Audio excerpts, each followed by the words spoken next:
పుష్ప 2 తరువాత icon star Allu Arjun మాటల మాంత్రికుడు త్రివిక్రమ్తో ఓ భారీ మైథలాజికల్ డ్రామాని చేయబోతున్నట్టుగా ప్రకటించిన విషయం తెలిసిందే.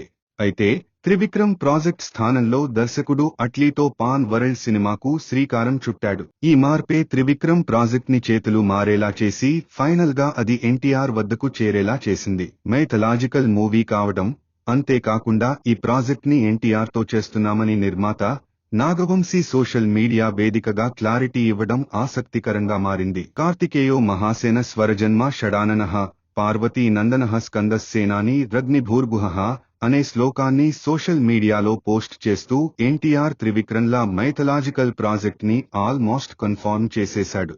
నాగవంశీ పోస్ట్ చేసిన శ్లోకాన్ని బట్టే ఈ మైథలాజికల్ డ్రామా కార్తికేయ స్వామి నేపథ్యంలో సాగుతుందని స్పష్టమవుతోంది. అంతేకాకుండా సోషల్ మీడియాలో గాడ్ ఆఫ్ వార్ కమింగ్ అంటూ మరో శ్లోకాన్ని పోస్ట్ చేయడం ఆసక్తిని రేకెత్తిస్తోంది. మయూరాధిరూఢం మహావాక్యగూఢం మనోహారిదేహం మహాచిత్తగేహం మహీదేవదేవం మహావేదభావం మహాదేవబాలం భజే లోకపాలం అంటూ మరో హింట్ ఇచ్చారు. ఇంతవరకు పురాణాల్లోని శివుడి మీద, వినాయకుడిపై ఎన్నో సినిమాలొచ్చాయి. కానీ కార్తికేయుడిపై మాత్రం రాలేదు.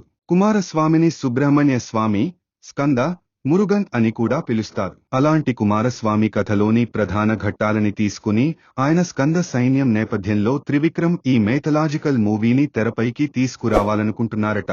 దాన్ని బట్టి చూస్తే ఈ భారీ మైథలాజికల్ డ్రామాకు ఇదే పేరుని ఫైనల్ చేసే అవకాశం ఉందనే సంకేతాలు కనిపిస్తున్నాయి.